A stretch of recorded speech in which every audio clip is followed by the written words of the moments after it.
क्या हो गया? You have an accident? कुछ समझ नहीं आ रहा था सर, क्या करूँ क्या नहीं। तो रील बनाने लगा, बनाते बनाते छत से गिर गया। वाई?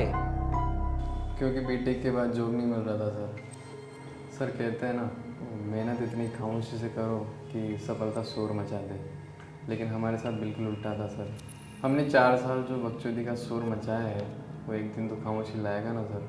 पर आपने गिव अप क्यों कर दिया? आपको तो ट्राई करते रहना चाहिए था। इसीलिए तो आया सर।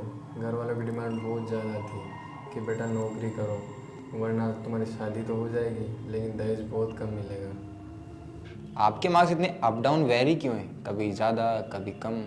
ब्रेकअप सर, बचपन से यही सुनता रहा हूँ। अभी अच्छे से पढ़ लो, कॉलेज जाओगे, फ़ोन मिल जाएगा, वहाँ पे अच्छे से फ्रेंड बनाओ, लड़कियों से बातचीत करो, कोई रोक टोक ही नहीं। यहाँ आए तो देखो बहुत टफ कंपटीशन है। बॉयज़ एंड गर्ल्स में 30:1 का रेशियो है। अपर ब्रांच से नहीं हो तो कोई वैल्यू ही नहीं है। गुड लुकिंग और स्मार्ट नहीं हो तो कोई पूछेगी ही नहीं sir. This is not seen in love sir. और मैंने जो गर्लफ्रेंड के नाम की अंगूठी ली थी, उसमें अब जंग लगने लग गया था सर।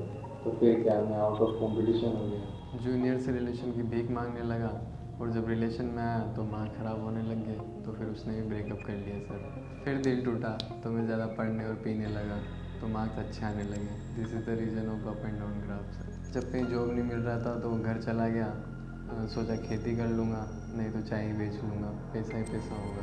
पूरे मोहल्ले वाले इंजीनियर बुलाने लगे। पापा बोले अब तो इंजीनियर बनना ही होगा, नौकरी करनी ही होगी, वरना तेरी शादी को यहीं फुल स्टॉप लग जाएगा।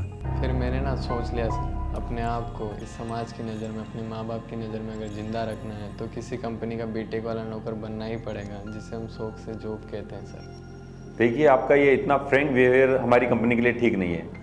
क्लाइंट्स को हायर करने के लिए हमें एक डिप्लोमेटिक आदमी की ज़रूरत है, और आप कुछ ज़्यादा ही स्ट्रेट फॉरवर्ड है। बट आप हमें भरोसा दिलाए कि आप अपनी इस इमोशनल दुनिया से बाहर आकर हमारी कंपनी के लिए कुछ सोचेंगे, तो कुछ हो सकता है। बहुत बार दिल टूटा है sir, only for emotions. Actually मैं इमोशन लेस था, कोई इमोशन ही नहीं था मेरे अंदर। इतने दिल टूटने के बाद इमोशन आया है सर, और अब मैं इस वर्ल्ड से बाहर आऊँ हो नहीं सकता। मैं आपको यकीन दिलाता हूँ सर, जिस इंसान में इमोशन नहीं है वो कंपनी तो क्या कुछ भी नहीं संभाल सकता। ठीक है सर, आप अपनी नौकरी रख लीजिए, मैं अपना इमोशन रख लेता हूँ। I am sorry, don't mind sir. रुको, बहुत साल से मैं रिक्रूटमेंट कर रहा हूँ, बहुत सारे इंटरव्यू लिए हैं। जॉब पाने के लिए लोग हमें हाँ मिला देते हैं। तुम कहाँ से आए हो यार? जी सैलरी कितना लोगे भैया? डिस्कस कर ले।